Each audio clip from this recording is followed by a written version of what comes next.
আমার হাতে যে দুটো লেবু দেখছেন এটা ব্রাজিলের বিখ্যাত ভ্যারাইটি নাটাল।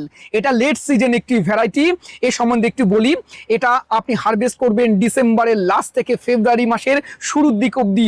সম্পূর্ণ হলুদ এবং আস্তে আস্তে কমলা হয়ে যাবে।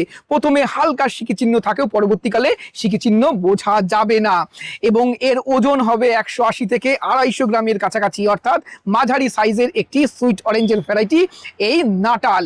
আমাদের ইন্ডিয়াতে মহারাষ্ট্রে প্রচুর এই লেবুটা চাষ হচ্ছে এবং রাজস্থান, পাঞ্জাব, হরিয়ানায় এই লেবুটা প্রচুর চাষ হয়। এই লেবুটায় JSO3 নামে পরিচিত।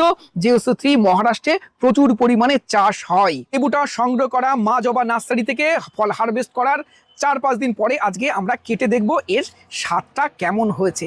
একদম অরেঞ্জ কালার, কাটার সাথে সাথে সুন্দর একটা গন্ধ পাচ্ছি এবং বীজ নেই বললেই চলে। ও দারুণ খেতে।